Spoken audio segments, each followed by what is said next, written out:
Hi, welcome to Silicon Beach. Today we're going to talk about Bitcoins, and I am with the founder of MarketWire and Social Radius. He's also the co-founder of BitAngels.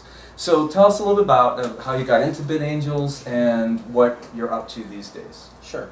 So I have long been interested and through my businesses promoting virtual currencies, going all the way back to the video game era, and Entropia Universe was a competitor of Second Life, and so we did work with them in the early 2000s and got a lot of attention when they would do things like sell a virtual island for $25,000, and as the numbers got bigger, then all of a sudden it's like, wow, why would somebody pay $50,000 for an island in the middle of cyberspace? Well, because you can play games on it and they'll rent it out. And so it was very interesting, and a lot of the people who started those companies saw a time when that would become a huge currency. As we know, Second Life and Entropia Universe and a lot of the other video game-based currencies never really got that big. When I first heard about Bitcoin, I thought, okay, another video game, gamification type based currency. I didn't realize until much more recently that it's not a virtual currency, it's a digital currency. And to me, the difference is a virtual currency is something that acts like a currency within a closed environment, such as a video game. And a digital currency is currency. You need that platform to get into in order to. And it's only that, more importantly, it's only valuable within that world. So I always thought that virtual currency had an inherent problem in that if the popularity of Second Life goes away, so does the value created within Second Life or Entropia Universe or any other video game 3D avatar-based world. If it's not popular, whereas money is always popular. And when I did more research on Bitcoin earlier this year, so I am pretty new to the game, I'm just a fast learner, I found that indeed it's not a virtual currency, it's a digital currency. So it's a currency that can be used worldwide, and what I liked also about it is that it's simultaneously a currency, a commodity, and a micropayment mechanism. And any of those three are valuable. I went to the first Bitcoin conference, Bitcoin 2013, just this past May, because I had a client from the virtual currency world, Brock Pierce, who's another Silicon Beach resident and a serial entrepreneur, and he was getting ready to launch a Bitcoin company. He decided at the last moment not to launch it at that show. We're representing that company that's going to be launching shortly. But he said, you should go anyway because I guarantee you'll be the only PR guy in the room and you'll be able to meet the entire industry all in one shot. And I looked at the site, and he said there had never been a conference for Bitcoin that had more than 100 people. This one was expecting 1,000 people. And I looked, and I was intrigued that it was in the exact room that the first internet world was in. So exact room that the first internet world was in 1994. It's like the smallest room you can rent in the San Jose Convention Center. Yeah. And 10 by 10 tables. And I went there and literally was able to meet everybody in the Bitcoin world in one day, just like in 1994, April of 1994. You could go and, there's a 10 by 10 booth for Lycos and Yahoo and all these, startup, actually Yahoo was a year later, but, all these little tiny companies that a couple of years later were gigantic. So the inspiration for BitAngels was, I went there, just got excited about Bitcoins, went around and met all sorts of people the first day. The head of CoinDesk, which had just Coinbase, which had just received $5 million in funding 2 weeks before the show, and they're less than a year-old company, and they're growing at 15% a week in revenue, and they got funded by Union Square Ventures, the same guys that funded Twitter and Tumblr. They were there with the CEO in front of a 10 by 10 booth handing out t-shirts. And so at the cocktail party that night, because again, it's a small show, it's 1,000 people, although I noticed a lot of the same people who were at that first internet world.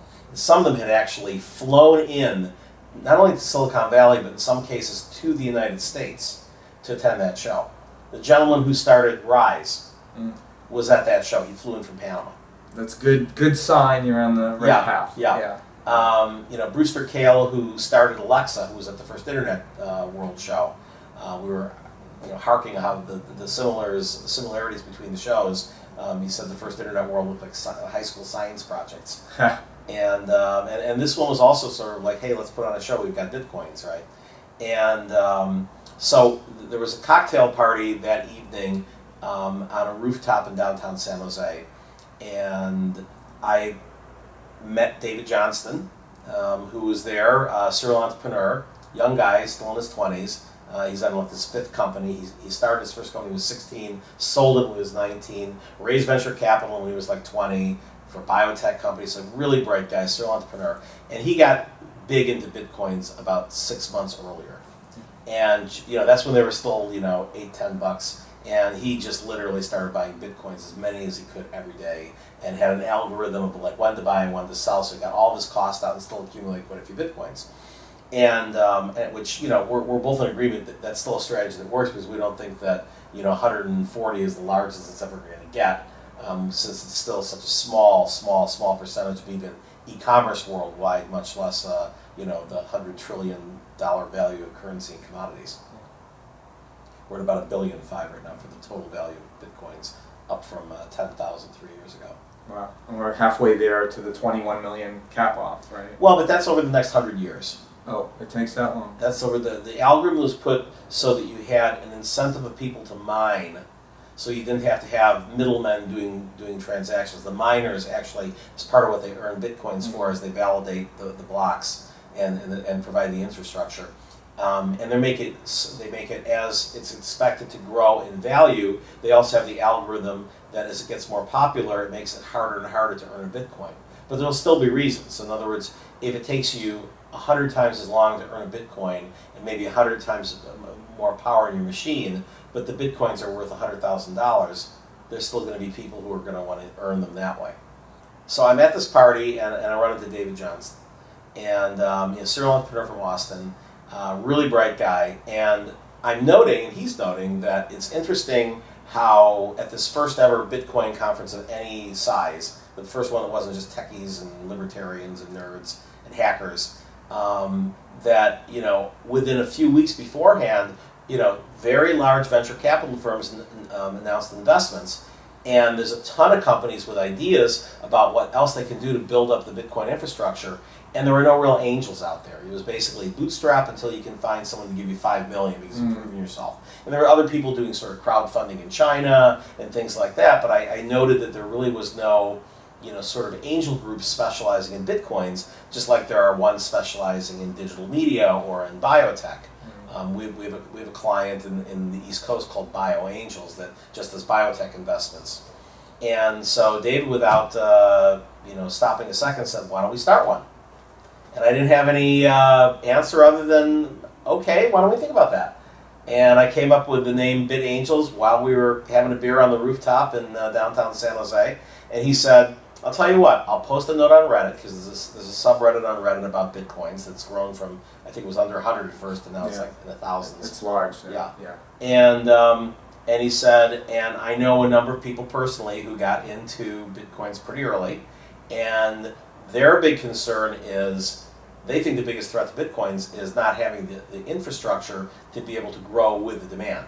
And that he believed that that you would have seen Bitcoins jump way higher than $260 and not crash back down to, I think it went down to 10 before it went back up to 120 within all about a month, if you had someplace other than just Mt. Gox to buy it. And of course, within weeks, Coinbase made it a lot easier. There's other networks now. Obviously, some of the regulation we're going to talk about makes it more difficult in certain areas until they figure out what regulations are in place. It's moving faster than the regulators' ability to sort of like keep pace with what questions they want to ask. But we've seen this before. We've seen this with PayPal and Square.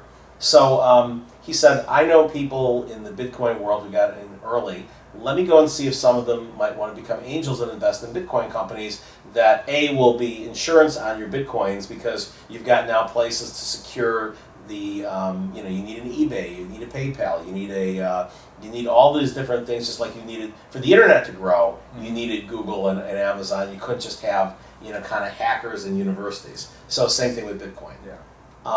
And so he said, I think I can get 4 or 5 people to show up for lunch tomorrow, and we'll talk about starting this group. 35 people showed up. Oh, well, nice. And it included Bitcoin Jesus, Roger Vera. It included Vinny Lingham, the CEO of Gift. Yeah. It included Jared Kenna, the founder and CEO of Trade Hill.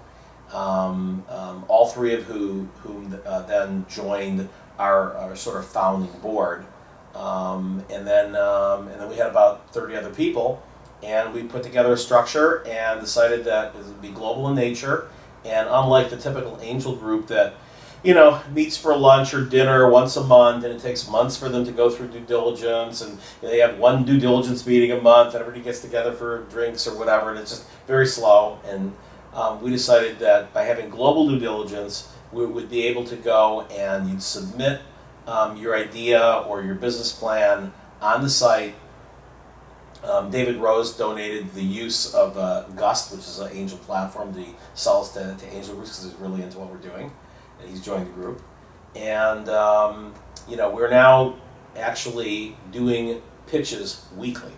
So we usually have 2 or 3 new companies pitching a group of BitAngels weekly. That is done live through GoToMeeting or through Google Hangouts. Okay. And then it's cached. And we've only announced one funding, but we've been involved in 5 fundings thus far. Yeah. And we get involved in a couple of ways. So there are ones that we're the lead investor in, and those are usually very early stage companies. And some cases, just somebody who needs to raise some money to quit their day job and pursue, what they put together sort of in their spare hours. So that's your classic kind of, seed investment. Yeah. And those typically are going to be, putting in $25,000, $50,000, $100,000. And again, we fund in Bitcoins. And most of these Bitcoin companies, they appreciate that they don't have to go in and then buy Bitcoins with cash, and they have them in Bitcoins, and ideally the Bitcoins that they have sitting in their funding are appreciating. Nice. Even if they're volatile Yeah. somewhat, they're still appreciating over time. And then obviously investors are just hoping that when they get a return that it's larger than what just keeping in Bitcoins would have been. And so the winners it should be, certainly. Thank you so much for all your information today. I think that there'll be a few more interviews in the future. I'd like to keep up to date with Michael and what he's doing with BitAngels and the Bitcoin world in general. And thank you so much. Okay, thank you. Very good. All right. Thank you.